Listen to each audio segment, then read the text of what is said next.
Valerie, que se va a quedar. Y yo le digo, no, que se venga.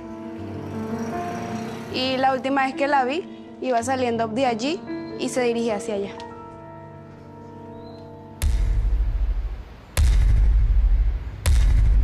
Estoy interceptada por dos personas que la tumbaron de la motocicleta y la introdujeron hacia un matorral. Se deduce que eso fue en este sitio. Yo no reaccionaba por su sangre que tenía, la identificaba. Nunca había pasado algo similar en el municipio. Yo la agarraba y la tocaba y ella lloraba aún más y yo trataba de no hacer que sufriera más del dolor que estaba sintiendo. La niña me dice a mí, mami, fueron dos que abusaron de mí. Ella se hizo creerle a ellos que estaba muerta. ¿Tú sabes con quién te agredió? ¿Quién te hizo eso? Me dice, sí, yo sé.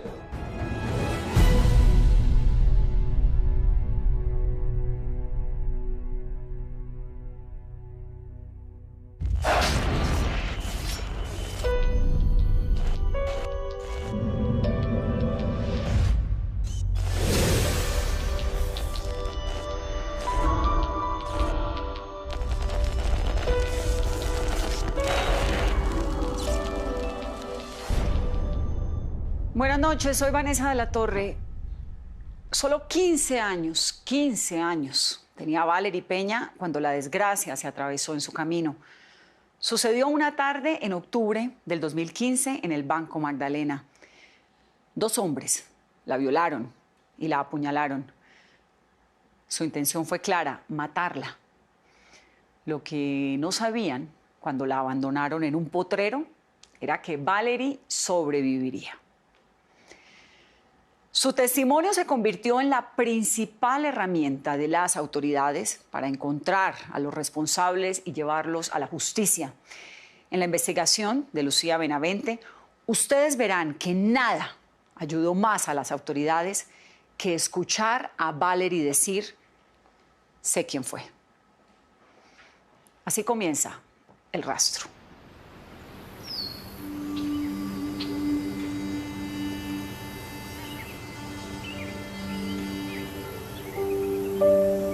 El Banco Magdalena es uno de los municipios más calurosos de Colombia.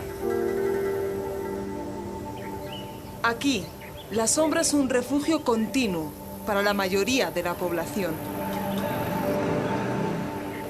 Pero algo dejó helados a los banqueños el 17 de octubre de 2015. La violenta agresión contra una niña de 15 años. Valerie Peña.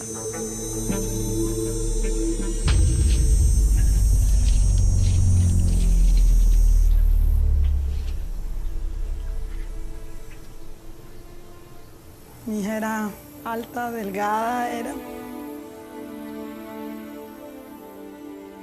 una niña morena, pelo largo y una ceja encontrada, velluda. Mayra Ospino es la mamá de Valerie.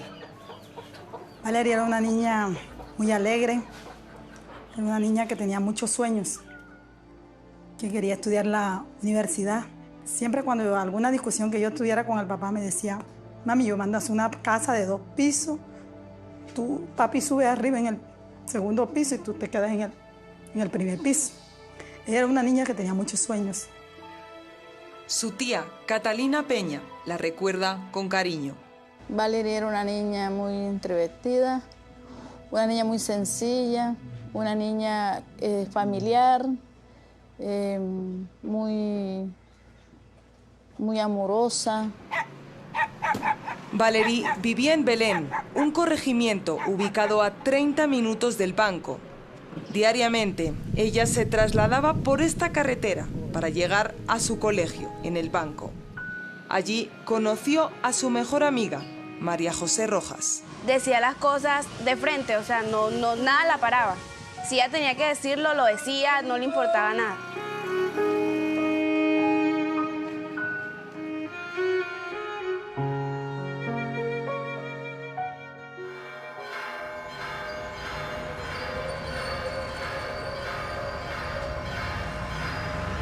Era mediodía del sábado 17 de octubre de 2015.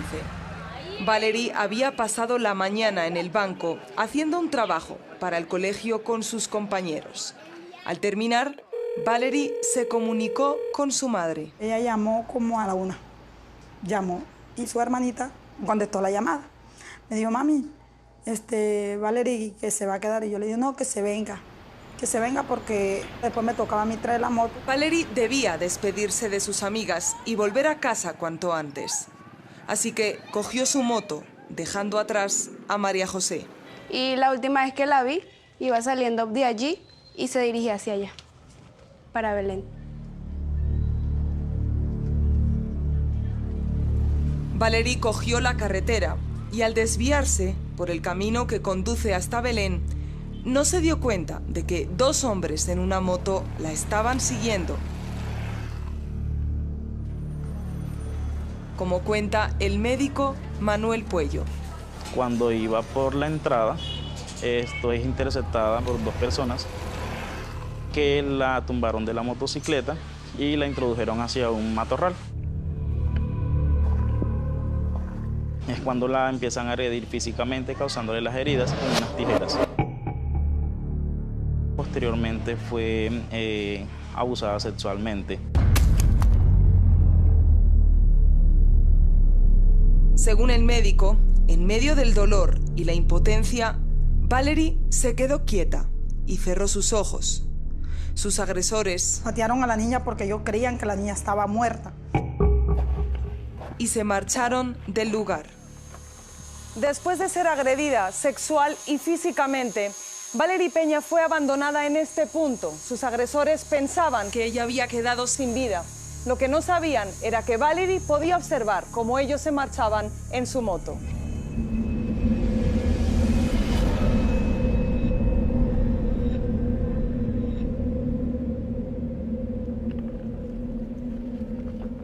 Una vez se fueron, Valerie se levantó y salió hasta la carretera. En ese momento venía otra moto en dirección hacia Belén. En ella iba el profesor Adiel Tolosa. Bueno, cuando giró la mirada, me estrelló con la niña Valerie, que estaba totalmente ensangrentada.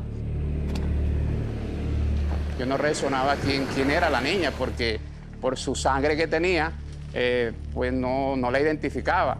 Luego ella me dice, profe, soy yo, Valerie, ayúdame, llévame al hospital, que me acaban de violar y me apuñalaron. Se me subió a la moto y salimos. Me hace un suspiro muy profundo.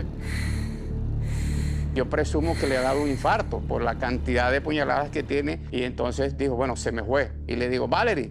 Luego ella me aprieta pues con su mano derecha mi rodilla y me da ánimo, pues está viva. Al llegar al banco, el profesor Tolosa ingresó a la menor al servicio de urgencias del Centro Previsalud. Allí, el doctor Puello la atendió. La menor estaba grave, pero consciente. Recibo el llamado del auxiliar de turno, quien me dice que llega una paciente presuntamente agredida sexualmente. Me dirijo a la sala de pequeñas cirugías y encuentro a una joven que estaba con signos evidentes de maltrato físico. Al descubrirle el cuello me doy cuenta que tiene varias heridas. O sea, había aire que salía a través de su tráquea. ¿Ya tenía alguna dificultad para poder hablar? Ella en ningún momento tuvo ningún tipo de alteraciones para explicarnos lo sucedido. 61 Alfa 4, no se encuentra comunicado. Me hace el llamado a la patrulla del cuadrante de que llega un caso de abuso sexual a la clínica Previsalud. El subintendente Víctor Vilardi, miembro de la Policía de Infancia y Adolescencia, llegó al centro para asistirla. Yo voy, entro, hablo con ella, le digo, Valerie, ¿tú sabes con quién te agredió? ¿Quién te hizo eso? Me dice, sí, yo sé. La policía pide colaboración a la amiga de Valerie, María José, para que le ayude a identificar a su agresor. Al entrar a la sala y ver a su amiga, Yo obviamente no sabía qué decirle. Yo lo único que le dije fue, vamos a ver quién es. Y yo la agarraba y la tocaba y ella lloraba aún más. Y yo trataba de como que de no hacer que sufriera más del dolor que estaba sintiendo.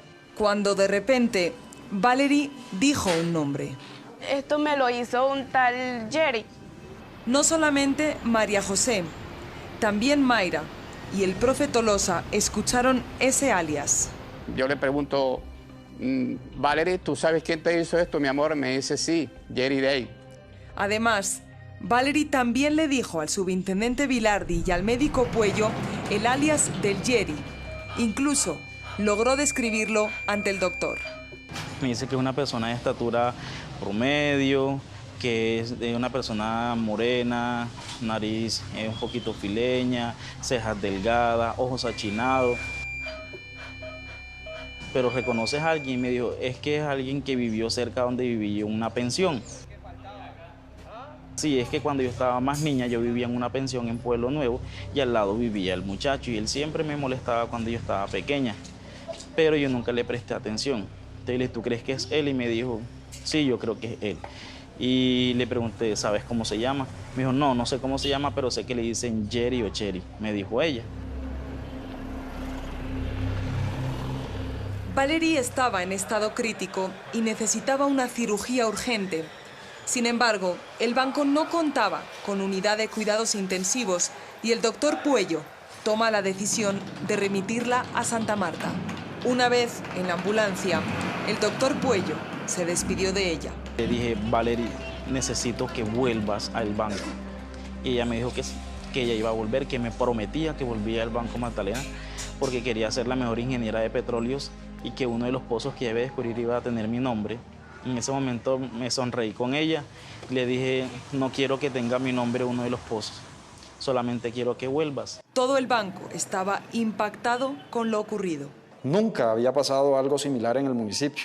Mientras tanto, el investigador Jesús Pérez, junto con 12 patrulleros de la policía del banco, se desplazaron hasta el lugar de los hechos con el fin de encontrar alguna prueba. Nos manifestaron que el punto corresponde a la vía Chimichagua, entrada a Corregimiento Belén, aproximadamente a unos 500 a 1000 metros de la carretera pavimentada. La policía llega a la conclusión de que el objetivo inicial de los dos agresores de Valerie era únicamente violarla. Posiblemente, después de que se la accedieron carnalmente, y al momento de que la víctima reconoce a Jerry, optan por asesinarla para evitar que se adelante la investigación contra las dos personas. Es decir, que ellos en el momento toman la decisión de matarla para evitar que los delate. Se deduce que eso fue en este sitio. Se presta para que la persona, el agresor y la víctima, ocultar a la víctima aquí para evitar que otros ciudadanos lo observen. Un pequeño camino que permitía esconder la moto de Valerie y que, al fondo, estaba oculto por la vegetación.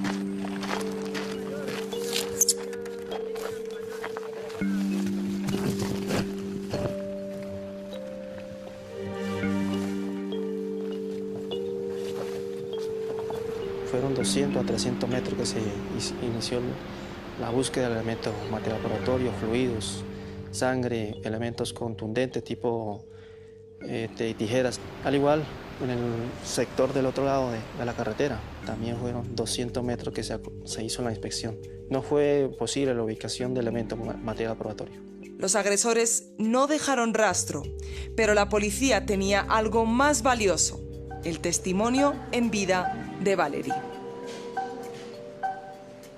El mismo día del asalto, la policía se acercó hasta el barrio Pueblo Nuevo en el banco, el mismo en el que Valerie recordaba haber visto al Jerry.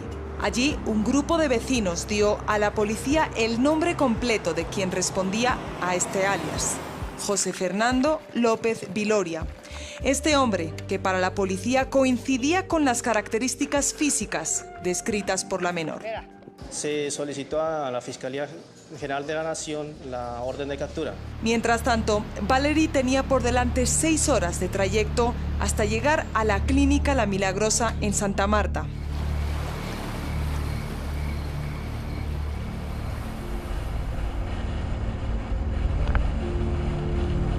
Estaba en un estado de shock, sí, la irritabilidad y el estado que a veces es hasta de indiferencia, es la manifestación del estado de shock emocional que la niña tenía. Tito Acevedo Rangel es el director científico de la clínica La Milagrosa.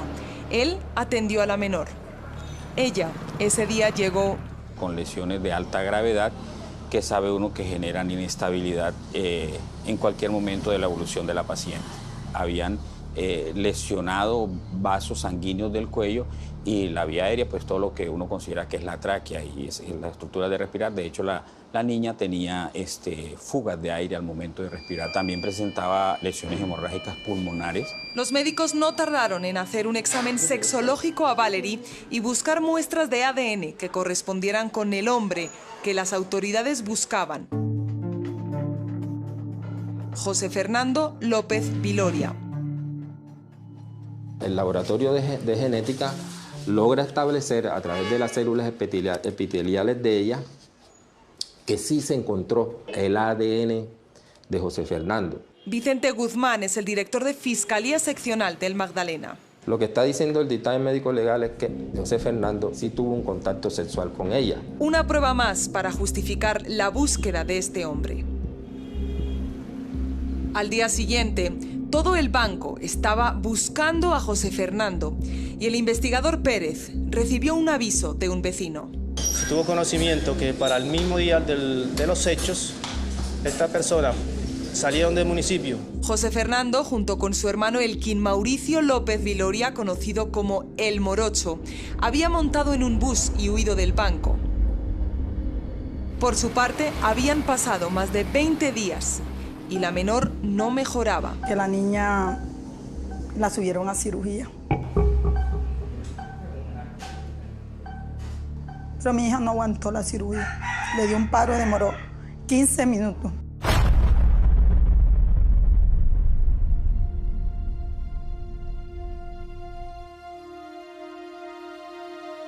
La niña pues necesitaba una recuperación, una rehabilitación neurológica y se remitió a un lugar en Barranquilla donde se pudieran hacer ese manejo de esas complicaciones. En el banco, sus amigos y familiares vivían con la incertidumbre y la esperanza de que Valery regresara. Pero el 12 de noviembre de 2015... Yo estaba en la cocina, recuerdo, y mi mamá se me acercó. Primero me abrazó y yo, ¿qué pasó, mami? Cuando mi mamá me dice, es que Valery murió. Eso fue terrible, eso fue la peor sensación que pude haber experimentado en mi vida. Después de 26 días luchando por su vida, Valery Peña había muerto a sus 15 años en el Hospital General de Barranquilla.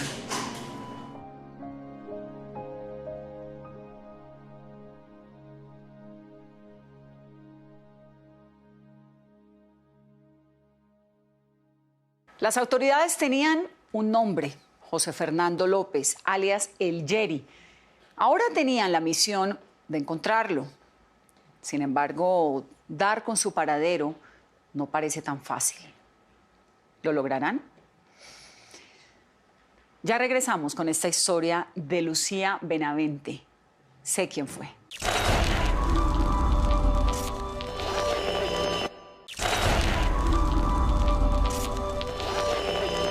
Valery Peña falleció a los 15 años, pero dejó un testimonio contundente. Señaló a José Fernando López, alias El Yeri, como el autor material de su crimen. Las autoridades no sabían quién era el segundo agresor, pero Valery dijo otra cosa antes de morir. Ahora su madre, Mayra Ospina, se la contará a las autoridades. Esto cambiará por completo el rumbo de esta historia de Lucía Benavente. Sé quién fue.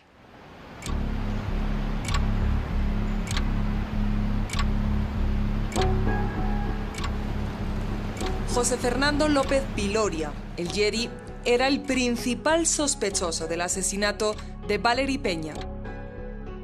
Un informante del banco alertó a las autoridades que el Yeri, acompañado de su hermano menor, Elkin Mauricio, alias El Morocho, había huido del banco.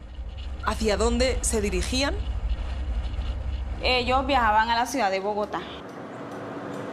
Hilda Viloria es la madre del Yeri del Morocho.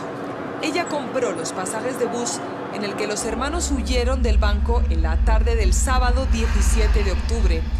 Hilda asegura que desconocía lo que había pasado con Valery y creía que el motivo del viaje era alejar a su hijo menor de su pareja. Elkin Mauricio, mi hijo el menor, él convivía con una señora que era mayor que él. No me gustaba porque para mí no era una buena influencia para mi hijo.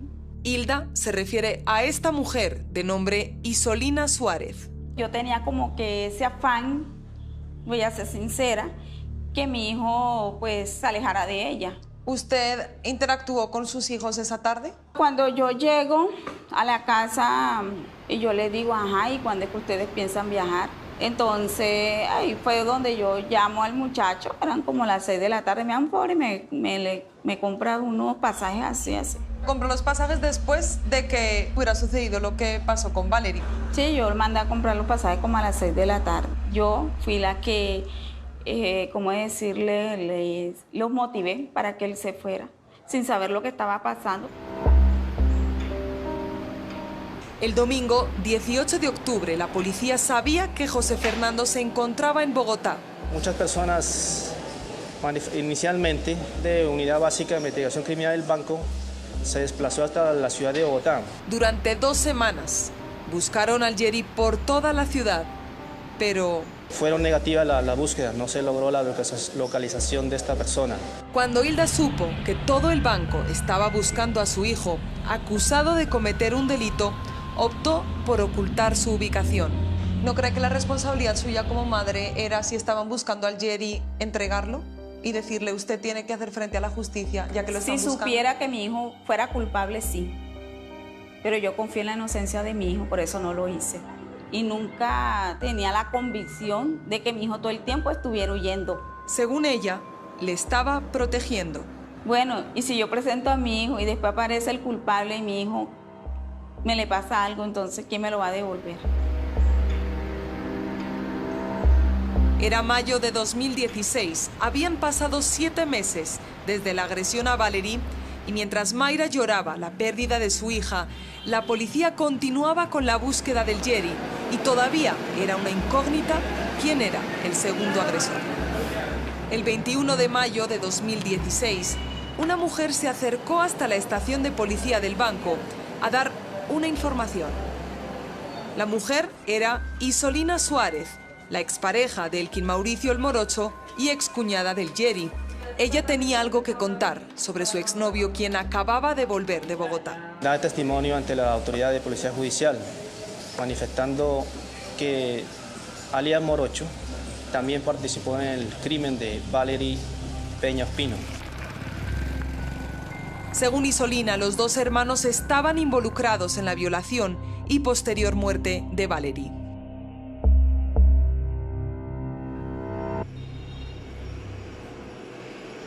Ellos le comentaron que se iban a salir a patrullar, que patrullar significaba salir a hurtar, a robar. Y entonces ellos salen juntos y después él le confiesa los hechos. Según el testimonio de Isolina, el día de los hechos, los 2 hermanos se presentaron en su residencia, donde se quitaron la ropa y la lavaron para no dejar rastro. Pero el testimonio de Isolina era delator para la policía. Se adelantó las respectivas investigaciones, recolección de elementos material probatorio, entrevista a testigos y posteriormente la identificación de esta persona. Y el 21 de mayo de 2016, Elkin Mauricio López Viloria, alias El Morocho, era capturado por la policía. Este joven fue capturado en el municipio del Banco, frente a la residencia ubicada en el barrio Santa Rosa. El Morocho mantuvo su inocencia y negó haber asesinado a Valery. Además, ni él ni su madre daban pistas a la policía de dónde se encontraba el otro sospechoso, su hermano José Fernando. En redes sociales y en la prensa, la policía describía a este hombre que llevaba casi un año huyendo de la justicia. Hasta que el 28 de septiembre de 2016, 10 meses después de la muerte de Valery, los investigadores recibieron una llamada. José Fernando fue localizado en una población del sur de Bolívar, concretamente en San Pablo. Se hizo un seguimiento en búsqueda de base de datos y se logró establecer que él se estaba comunicando por Facebook y se logró establecer que las señales pegaban en esa zona de San Pablo.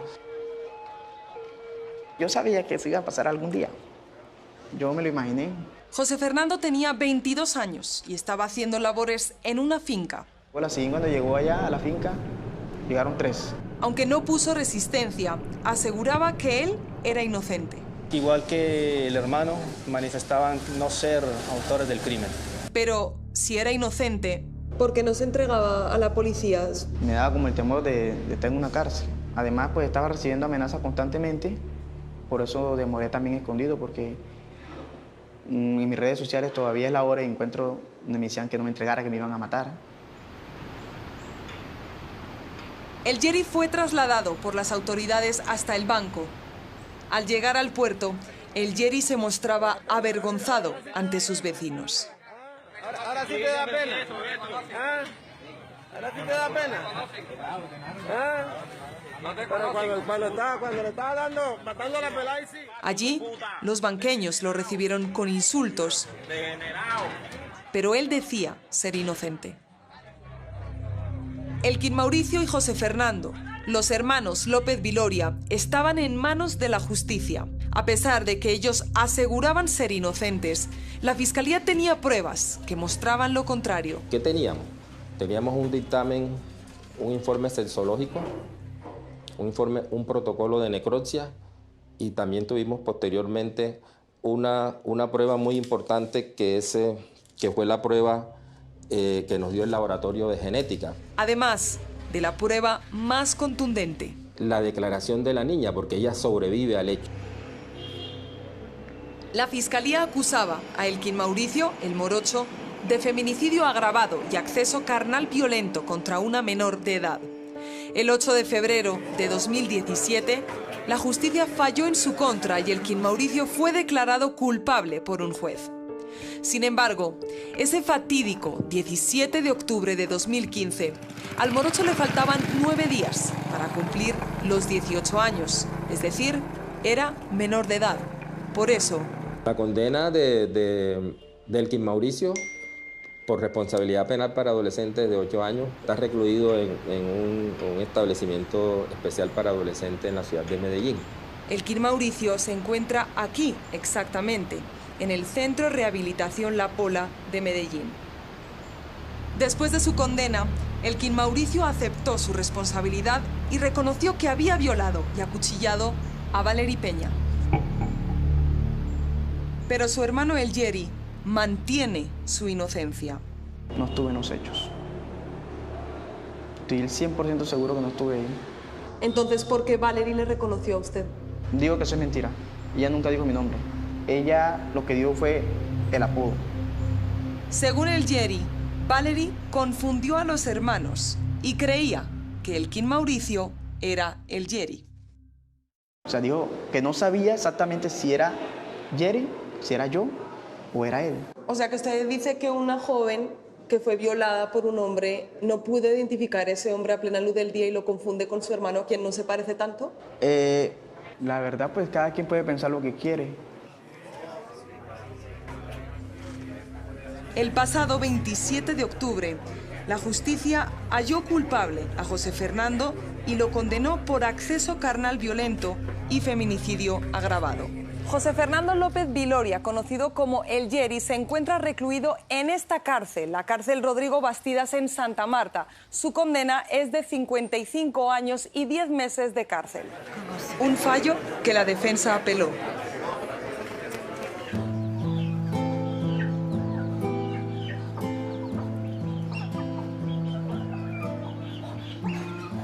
Y aunque no hay condena que compense el dolor de perder a una hija, hay un interrogante que no deja dormir a la señora Mayra.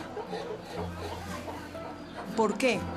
¿Por qué los hermanos López Viloria violaron y asesinaron a su hija?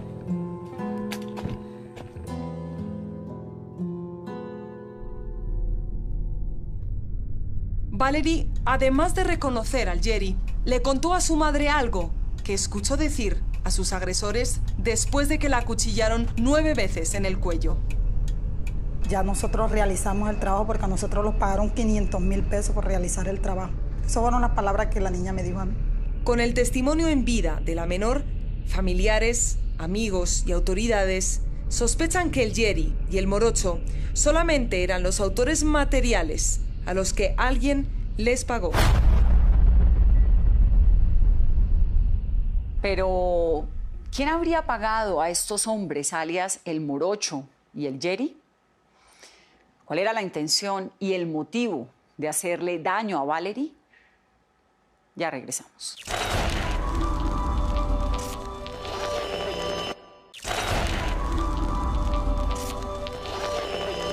Valerie Peña fue una joven de 15 años que falleció después de ser violada y apuñalada por 2 jóvenes que fueron capturados. Ahora las autoridades investigan si los asesinos fueron contratados por alguien más, pues tienen fuertes razones para creerlo. ¿Por qué? Porque Valerie sobrevivió. Y el sobreviviente de un crimen casi siempre se convierte en el testigo más fuerte y creíble para la justicia. Ahora ustedes conocerán su versión.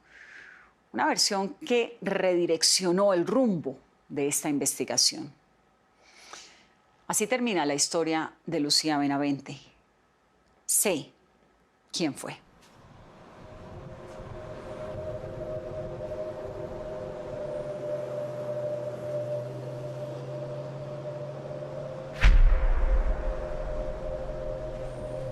Cuando Valerie Peña era trasladada hacia Santa Marta, su madre, quien la acompañaba en la ambulancia, asegura que escuchó a su hija decir que alguien había pagado a sus agresores para atacarla. Ellos le dijeron que Dios te tenga en tu santa gloria. Ya nosotros realizamos el trabajo porque a nosotros nos pagaron 500.000 pesos por realizar el trabajo. Esas fueron las palabras que la niña me dijo a mí. Mayra sospecha que la muerte de su hija está relacionada con un incidente menor que se dio en el colegio José Benito Barros, en el Banco, la institución a la que iba Valerie. La historia, según Mayra, comenzó en septiembre de 2015, un mes antes de la agresión. Yo le regalé de 15 años un celular. Le regalé porque ella me pidió. Cuando ella lo lleva al colegio, allá se lo robaron. El robo se produjo durante la clase de informática. La amiga de Valerie, María José, estaba ese día con ella. Nosotros estábamos dando clases normal. De repente me dijo, no, tengo sed. Y se fue y le pidió permiso al profesor y me dijo, bueno, acompáñame. Bajamos. Al regresar al aula, Valerie no encontraba su celular y le consultó a su amiga. Mari, ¿tienes mi celular? Pero ella, pues, no le prestó mucha atención porque lo tomó como un juego. Stephanie Alquerque también era amiga y compañera de salón de Valerie y estaba presente ese día. Cuando vio que la cosa era en serio, pues empezó a preocuparse porque era un teléfono, en ese año era de último modelo, que le había costado bastante caro. Todo el mundo estaba con la intriga de saber qué había pasado con el celular. Al final del día, Valerie regresó a casa sin teléfono y le contó a su madre. Mayra intervino. A mí me llevaron al colegio. Hubo unos videos, había unas cámaras que tiene la institución.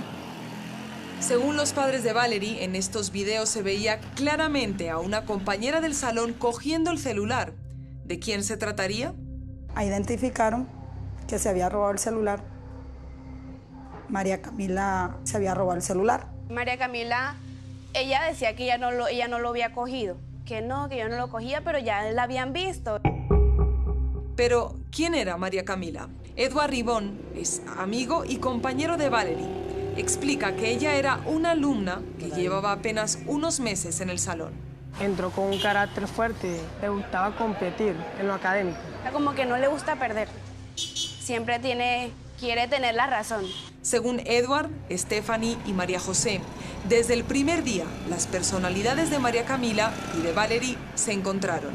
¿Cómo era su relación con Valerie? Al principio todos nos decíamos que se caían mal porque se llevaban mal porque ya que las dos eran muy competitivas. Mientras tanto, el problema del celular seguía sin resolverse. El colegio involucró a los padres de Valerie y a los de María Camila. La rectora lo mandó a llamar al papá de Camila. Yo fui y mi esposo también. Hablamos, conversamos. Él se comprometió para el celular. Pasaban las semanas y según Mayra, el padre de Camila no pagaba el valor total del celular. Nada más dieron la mitad de la plata. Yo le dije que la mitad no, que yo quería el celular de la niña. Valerie y María Camila seguían encontrándose diariamente sin haber resuelto este incidente. ¿La relación que hubo entre ellas después de que sucedió lo del celular fue un poquito más tensa? A mí me parece que sí fue un poquito más como que María Camila se vio también presionada por todos los del salón, porque no, que ya se cogió el celular, que esto, que lo otro, y todo el colegio se había enterado.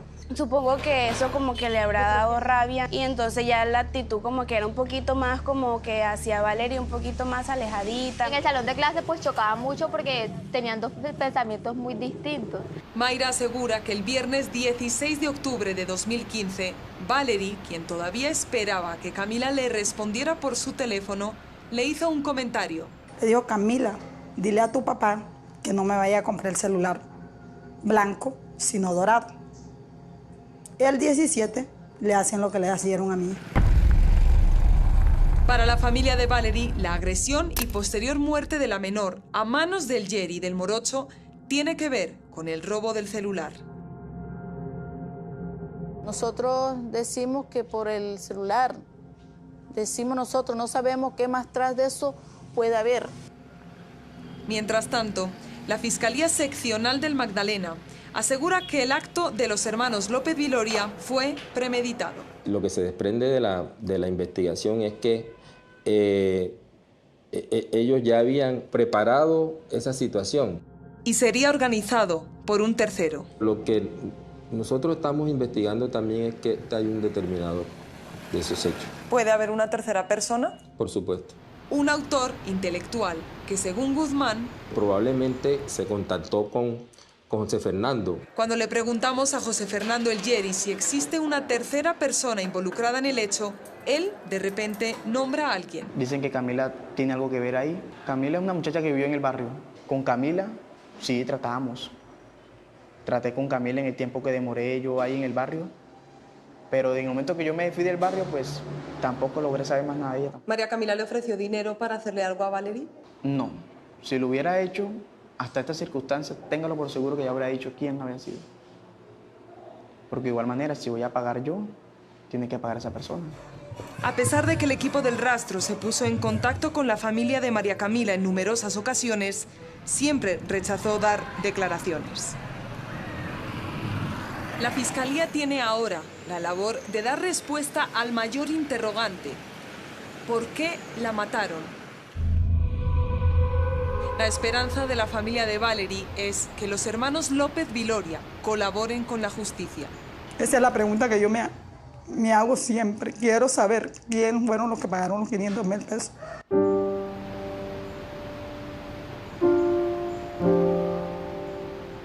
Aunque sus amigos y familiares saben que la respuesta no les devolverá a Valerie, aseguran que les dará la paz que tanto necesitan.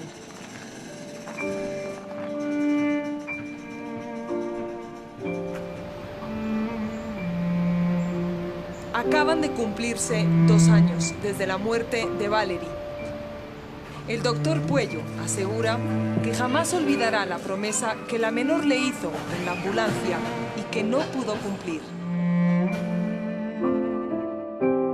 Infortunadamente ella volvió y no como quisiéramos. Volvió sin vida, pero sé que allá arriba de pronto está gozando de un mejor momento, que de allá pues está cuidándonos a nosotros también. Sus amigos ya han salido del colegio, pero todavía se reúnen y recuerdan las bromas que Valerie hacía a diario en el salón de clase.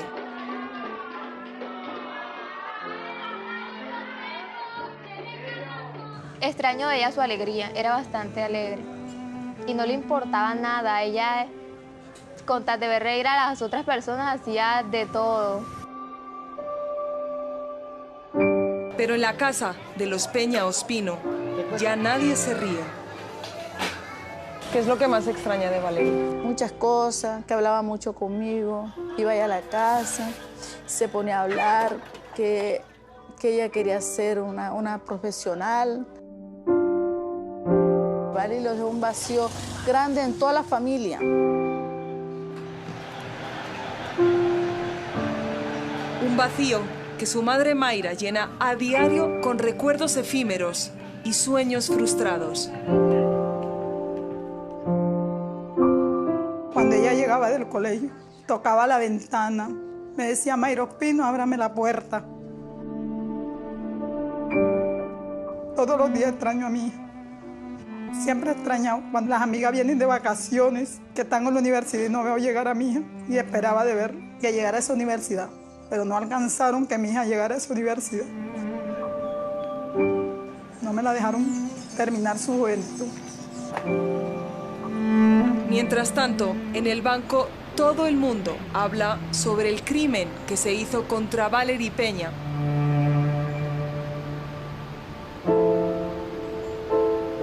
La historia de un asesinato que tan siquiera la fuerza del río Magdalena ha conseguido llevarse por delante.